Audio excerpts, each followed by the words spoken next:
Hello friends, math में आप सबका स्वागत है। मैं एक बार फिर आया हूं एक शानदार वीडियो के साथ।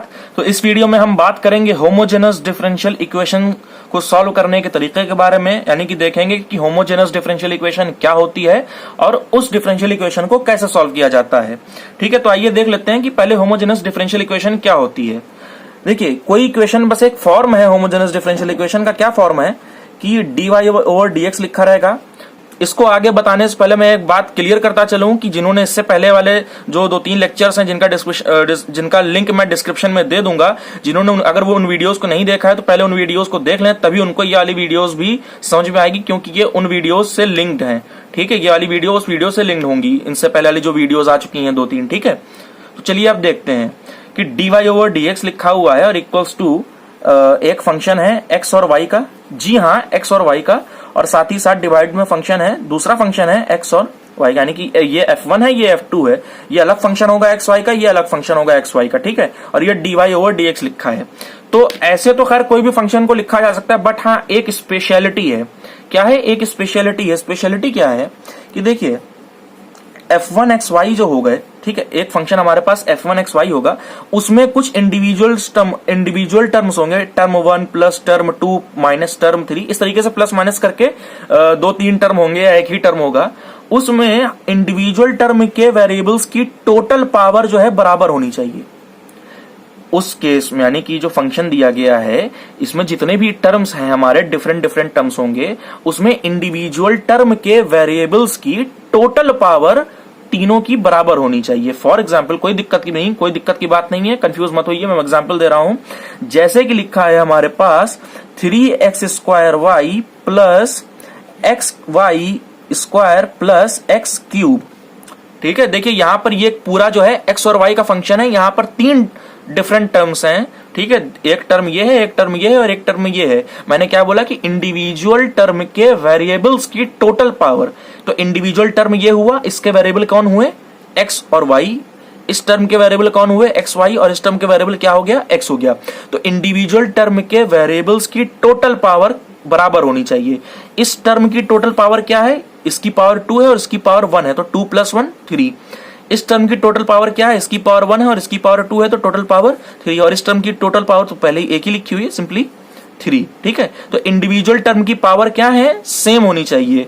यही चीज f1 यानी कि पहले फंक्शन के साथ भी यही काम हो और दूसरा फंक्शन भी वैसा ही होना चाहिए। जरूरी नहीं कि टर्म्स मतलब नंबर ऑफ टर्म्स सेम, इसमें 3 टर्म है तो इसमें भी 3 टर्म, ऐसा नहीं है। बट हाँ, उनके जितने भी टर्म है उनके इंडिविजुअल टर्म की पावर उतनी ही होनी चाहिए जितने ऊपर वाले फंक्शन के टर्म की पावर है। जैसे कि अगर ये फंक्शन दिया गया है तो इनके पावर अगर 3 है तो नीचे भी कुछ हम वैसा ही मानेंगे, जैसे कि y³ प्लस x³। ये हमारा एक फंक्शन हो सकता है। ठीक है, तो अगर इस तरीके का, यानी कि अगर इसको हम सवाल में वापस रख दें, तो यानी कि अगर हमारा सवाल कुछ इस टाइप का दिया गया है, 3x² plus xy² plus x³ upon में ये वाला टर्म है ना, y³ प्लस x³। ठीक है, ये y³ प्लस x³। तो यानी कि आप देख सकते हैं कि यहाँ पे इंडिविजुअल टर्म के वेरिएबल्स की टोटल पावर 3 और 3 ही है। ठीक है, तो अगर इस टाइप का कोई इक्वेशन, यानी कि और ये बराबर में dy/dx लिखा हो, तो अगर इस टाइप की कोई डिफरेंशियल इक्वेशन बनती है, उस केस में उस डिफरेंशियल इक्वेशन को होमोजेनस डिफरेंशियल इक्वेशन कहा जाता है और उसका सोल्यूशन भी कुछ डिफरेंट मेथड से किया जाएगा, जो इस केस के अंडर आता है। ठीक है, तो आइए देखते हैं इसके मेथड के बारे में। तो जैसे कि इसका मेथड भी मैं क्वेश्चन के जरिए ही बताऊंगा कि कैसे किया जाता है, ताकि ज्यादा समझ में आ जाए। जैसे कि ये सवाल दिया गया है dy/dx equals to y/x plus x sin y/x। तो आप में से हो सकता है काफी लोग कंफ्यूज हो कि यार ये क्या होमोजेनस का होगा कि नहीं होगा। ठीक है, तो यहाँ पर आप देख सकते हैं कि ये एक अलग टर्म है, ये एक अलग टर्म है y/x, और ये वाला टर्म एक अलग टर्म है। यहाँ पर आप देखिए, यहाँ पर ऊपर वाले टर्म की पावर टोटल, जितने भी वेरिएबल्स हैं उनके टोटल पावर कितनी है? 1, और नीचे भी कितनी पावर है? 1। सिमिलरली, यानी कि अब ये टर्म अलग, ये टर्म होमोजेनस पार्ट का बन गया है। ठीक है, अब जरूरी नहीं कि आगे कोई टर्म हो ना हो, लेकिन अगर इतना हो तो अब भी हम सॉल्व कर लेंगे। ठीक है, इतना तो सॉल्व हो जाएगा। अब बात करते हैं इस टर्म के लिए। तो यहां पर आप देख सकते हैं कि जैसे ये x है तो इसकी पावर भी कितनी है? 1 है। ठीक है, यहां भी पावर 1 है, इसकी तरह यहां भी पावर 1 है, उसी सिमिलरली यहां भी पावर 1 है। उसी तरीके से यहां पर आप देख सकते हैं कि यहां पर भी होमोजेनस टाइप का बन रहा है, यहां भी ऊपर पावर 1 है और यहां भी पावर 1 है, यानी कि ये होमोजेनस टाइप का बन रहा है। इसको इस मेथड से सॉल्व किया जा सकता है। ठीक है, तो आइए देखते हैं इसको सॉल्व करने का क्या तरीका है। तो पहला स्टेप जो है हमारा सॉल्व करने का, उसमें हम क्या करते हैं, इसमें हम मानते हैं let y equals to v into x. v हमने अपनी मर्जी से माना है, एक वेरिएबल है। ठीक है, y equals to v into x. तो आइए देखते हैं इसके बाद क्या करेंगे। इसका हम क्या करेंगे, डिफरेंशिएशन करेंगे दोनों तरफ, यानी कि जब dy ओवर dx करेंगे तो देखिए यही दोनों वेरिएबल है, यहाँ पर प्रोडक्ट रूल लगेगा हमारा। तो ये हो जाएगा first function into differentiation of second plus second function into differentiation of first. ये हमारा बन जाएगा, इसका डिफरेंशिएशन तो 1 आ जाएगा, तो हमारा बन जाएगा v plus x dv over dx, और ये हमारा dy ओवर dx है। यानी कि dy जब अगर हम ये अपने सवाल में y की जगह v इंटू एक्स रखेंगे तो dy ओवर dx की जगह क्या रखेंगे, v plus x dv by dx। ठीक है, क्योंकि जहां जहां y होगा वहां वहां हमारा फंक्शन v और x का ही बन चुका होगा। तो जाहिर सी बात है अब ये वाले y को हटाना पड़ेगा, तो ये वाला y कैसे हटेगा, इससे रिप्लेस करने के बाद। तो आइए रख देते हैं, कोई दिक्कत की बात नहीं है। यहां पर हम लोग इसकी वैल्यू रखेंगे ये v plus x dv over dx और इक्वल्स टू, अब जहां जहां y है वहां वहां हम क्या रखेंगे, vx। यहां पर अगर आप vx रख दें तो ये हो जाएगा vx upon x plus x sine vx upon x. तो थोड़ा सा सॉल्व कर लीजिए, ये हमारा बन जाएगा v plus x dv over dx equals to, ये x x कैंसिल आउट हो जाएगा, ये बन जाएगा v प्लस x साइन, और यहां पर भी x कैंसिल आउट हो जाएगा, ये बन जाएगा साइन v। तो यहां से v और v तो कट गए। ठीक है, यहां से v दोनों अपोजिट तरफ है, सेम साइन के हैं तो कट गए।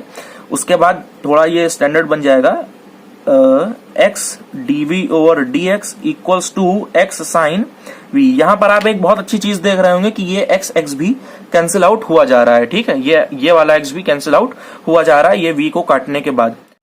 तो यहां पर अब आप देख सकते हैं कि हमारा सवाल जो है वो कुछ यूं बन गया कि dv over dx equals to sine v। ठीक है, तो आइए इसको थोड़ा सा सॉल्व कर लेते हैं। तो ये आप देख सकते हैं कि हमने क्या किया है, यहाँ पर ये जो साइन v था ये इधर डिवाइड में आ गया है, तो ये dv ओवर साइन v हो गया और इक्वल्स टू dx हो गया। ये हमारा एकदम वैसे ही ये जो है वेरिएबल सेपरेबल मेथड टाइप का बन गया है। और हाँ, जिसने अगर ये वेरिएबल सेपरेबल मेथड वाली वीडियो नहीं देखी है तो प्लीज वो लिंक डिस्क्रिप्शन में मैं लिंक दे दूंगा, वो वीडियो जाके पहले देख ले ताकि उसको ये वाला पार्ट भी समझ में आ जाए। बहरहाल तो यहाँ पर सिंपली कुछ नहीं करना है, बस हमने को दोनों तरफ इंटीग्रेट कर देना है। ठीक है, तो इंटीग्रेट करने से पहले ये जो 1 अपॉन साइन v लिखा था इसको मैंने कॉसेक v dv लिख दिया है, और इंटीग्रेट करने के बाद ये ऐसे हो गया। ठीक है, अब इसके बाद इंटीग्रेट करने के बाद आंसर कुछ ये आएगा, log cosec v minus cot v और इक्वल्स टू, यानी कि इसका इंटीग्रेशन जो है वो ये आ गया, और ये राइट वाले पार्ट का dx का इंटीग्रेशन x आ गया, और ये plus constant of integration c। ठीक है, तो क्या कहते हैं, अब आगे आप ये मत समझिएगा कि कुछ नहीं करना है, अभी आगे इसके आगे बहुत काम करना है। तो काम कुछ यूं करना है हमें कि जैसा कि आपको पता है कि हमारा आंसर नहीं होगा। क्यों हमारा आंसर नहीं होगा, क्योंकि हमारे सवाल में कहीं भी v नहीं था, ये v हमने अपनी मर्जी से माना है, तो हमें इसको वापस रिप्लेस करना होगा। तो v हमने क्या माना था, हमने एक्चुअली y को माना था v इंटू एक्स। यहां से अगर हम v की वैल्यू निकालें तो वो आ जाएगी y अपॉन x। तो यानी कि हमें जहां जहां सवाल में v है वहां वहां हमको अपना y अपॉन x रखना पड़ेगा। तो कुछ नहीं करते हैं, सिंपली रख दीजिए log, यानी कि हमारा जो आया है वो ये आया है ना, तो log cosec y upon x और minus cot y upon x और simply equals to x plus c, और कहीं तो भी आया नहीं है। तो बस यही जो है यही हमारा आंसर हो गया इस सवाल का। और हाँ, अगर आपको ये कंफ्यूजन हो रहा है कि हम इस स्टेप से ये डायरेक्ट इस स्टेप पे कैसे आ गए इंटीग्रेट करने के बाद, तो डरने की जरूरत नहीं है। मैं इसके बाद एक वीडियो और डालूंगा जिसमें सिर्फ ये बताया जाएगा कि कॉसेक v का इंटीग्रेशन क्या होता है, यानी कि ये यहाँ तक कैसे पहुंचते हैं। ठीक है, तो उसका लिंक भी मैं डिस्क्रिप्शन में दे दूंगा, यहाँ कहीं पर आई टैब आ रहा होगा, आ जाएगा, आप लोग देख लीजिएगा, उस वीडियो को भी आप देख लीजिएगा। ठीक है।